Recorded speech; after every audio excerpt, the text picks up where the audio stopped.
Hey guys, this is going to be chapter 19, Coaching, Disciplining, and Terminating Staff.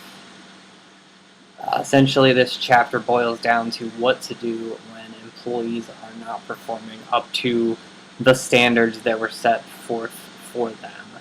Sullivan kind of summarizes this thought pretty nicely, opening the chapter with the quote, "One of the most challenging problems for managers is knowing what to do when employees fail to perform to expectations. Managers often want to ignore the problems, hoping that they will disappear, but that seldom happens. Instead, the manager can learn how to handle these problems effectively." I'm going to go over a couple of prescribed scripts or toolkits, if you will, that will give you kind of the tools to go about managing employees when the performance is not up to snuff. And doing that is essential an essential management function, and it's essential to unit function to make sure that you're meeting standards that are set forth and standards that are important to you as the manager of a unit. And to be aware of that, you need to know the details. You need to know where your unit stands. You need to know what's going on in your unit. And the three big things that we're going to talk about are coaching, disciplining, and terminating. Coaching is an often neglected process. It is defined as the day-to-day process of helping employees improve their performance.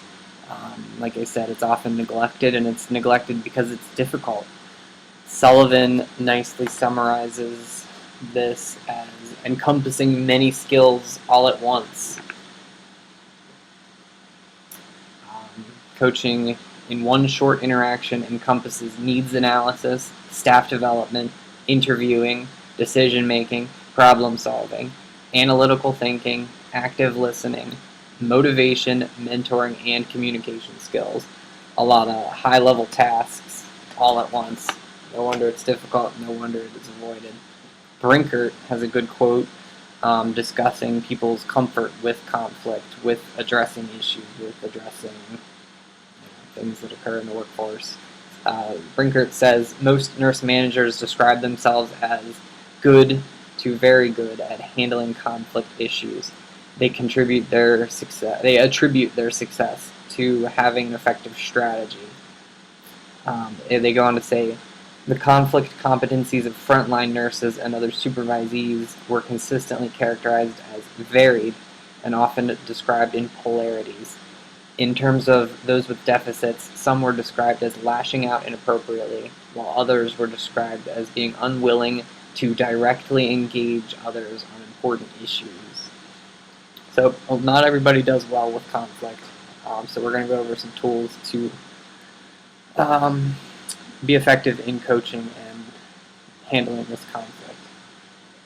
The big goal of coaching is to manage small problems, head them off before they become big problems, before you need to resort to discipline or termination. Some examples are the employee that shows up to work 5 minutes late every day, the employee that's on their phone all the time. These are coachable things. These don't need to resort to discipline or firing people when they could be head off in a meeting with some coaching. So some steps for successful coaching laid out by Sullivan. Sullivan likes to do things in 6 steps I've learned from this chapter. First is to state the targeted performance. You don't want to make this personal. You want to focus on the performance. And then you want to tie this performance to a consequence. What is it? Patient safety? Is it unit outcomes? We've all heard of consequences. You need to explore their reasons for the problem, get their side of the story, get any suggestions that they might have for improvement, and then you need to write this down. Documentation, as I go on, you're going to find is critical. Should you ever need to terminate an employee, you're going to need a stack of documentation. And then you need to set follow-up, looking at what you talked about, were those goals met. I'm actually going to pop out here, and I had this nice slide laid out that was going to do all sorts of animations, and then I laid out another author's steps for coaching. But we must move on.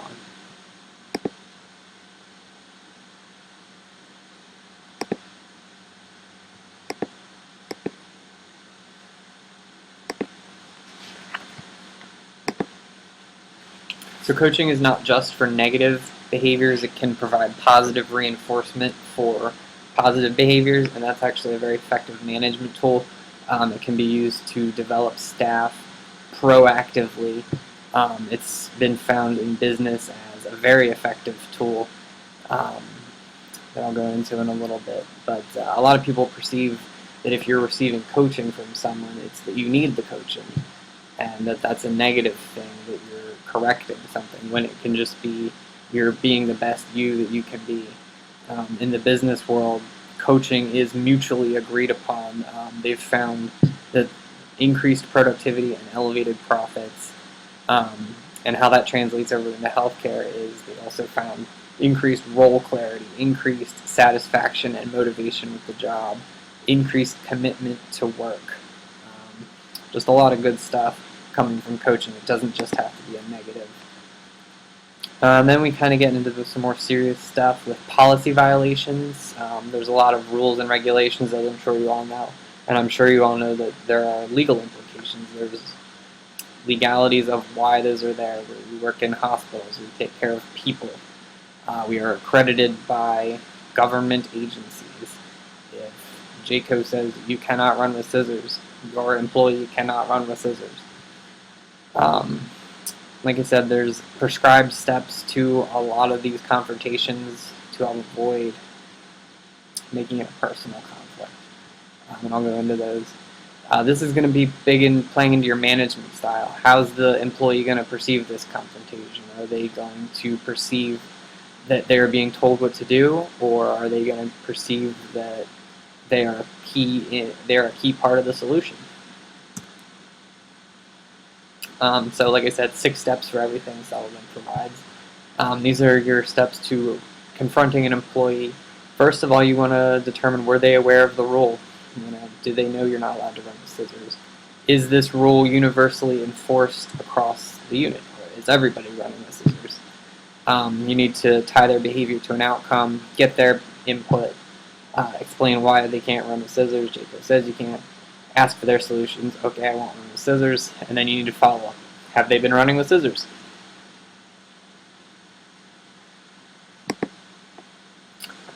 This is a good box on box 19.2, provides guidelines for effective discipline. I will let you guys read that. Discipline is universally dreaded by managers. They do not like to do it. I will highlight Rule 10, or Guideline 10 of the effective guidelines, and that is to keep HR informed. And that, we will get into that more, but pay attention to that one. The goal of discipline is not punishment. It is actually to develop new skills and to change behaviors, so we don't have those outcomes that we talked about earlier. Discipline needs to be progressive. It needs to show escalation, and there needs to be documentation of this escalation. You should start out with a written or verbal warning, progress to a written warning, to a suspension, so on and so forth. Obviously, that would be for a minor infraction, whereas a major violation, assault, theft, will have a more significant and severe initial punishment. Of course, there's an appeals process that will allow the employee to dispute anything, so it needs to be documented, it needs to be fair.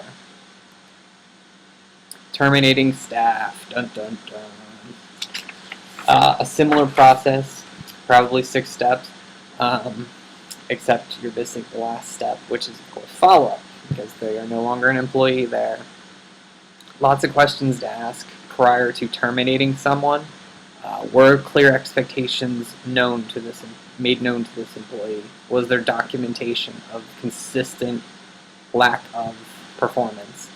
Was the employee informed? Did they know they were not performing up to stuff? Were coaching sessions offered? Were the rules universally enforced consistently among employees? Was there follow-up? And then most importantly, was there documentation? Obviously, all these questions don't really matter if it's an extreme case. patient assault, patient theft, extreme stuff like that. When you fire someone, it's going to affect the whole unit. People are going to talk. It's going to decrease morale. Somebody on the staff, on the unit got fired. Oh no. People are going to take sides. I heard this. I heard that. As the manager, do you share details? Do you want the facts being talked about? Or do you want hearsay being talked about? This is going to be necessary at times. There is a lot of consequences to retaining poor staff. It's going to decrease unit performance. It's going to look negatively on you as a manager. Everybody's going to know by the time the termination is necessary that this employee needs to go. Like I said, you need good documentation of escalation. That's going to come in super important. People can appeal your decision to fire them. They can tie up your resources. They can tie up your time. They can take you to court. As such, Sullivan talks about voluntary resignation as being an alternative, being mutually beneficial. Both you're not tied up in court, and they don't have a termination on their record. I question whether, I see where they're coming from, but is that safe? If you have someone who's not performing up to stuff, they don't have that black mark on their record, they go to the next job. I'll give you an example quick from I've heard of a patient care assistant who went around just making up vital signs. Obviously not safe at all. And this, if they were not fired, if there's not a documented record of this, they could just go from hospital to hospital and continue to do this. So I want to get your examples. Think of an issue that you've had. How was it managed? What classification was this? Was this coaching or discipline? Was this appropriate? How would you have handled it? And what occurred from the situation? What could have occurred? What negative outcomes could have occurred if there was no discipline or action? I'll show you this video after I go over my last slide. The embedded video does not play correctly. So, some additional information: you need mutual respect for your employees. You need to have those interpersonal relationships. That's going to really make this process much smoother. You need to focus on the issue. Don't make it a personal thing. People tend to take things personally, as we all know. And then these skills are going to be necessary in today's dynamic environment. You can't have a stick in the mud. Everybody needs to be functional as a team to meet those ever increasing standards. And leadership is difficult to quantify. That's kind of universally agreed upon.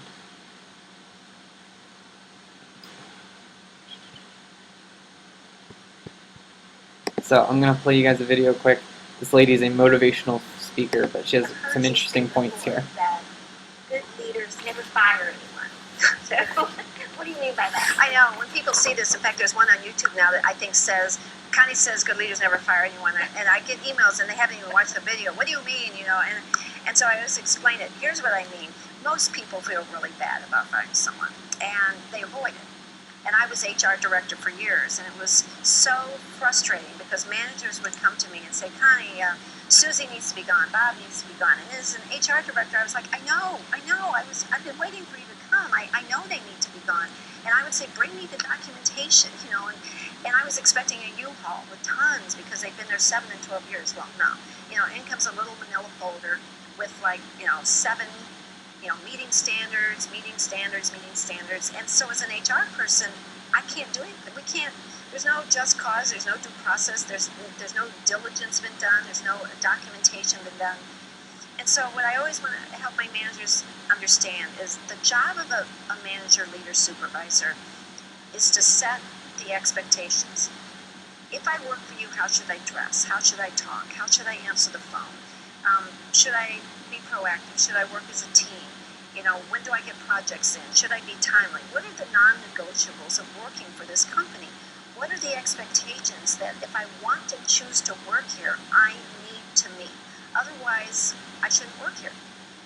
And you need to convey those to me. Connie, here at this company, here's what we do.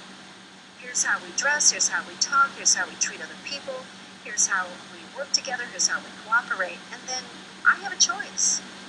If these are all things that I'm capable of doing, if I'm smart enough and capable enough, if you didn't give me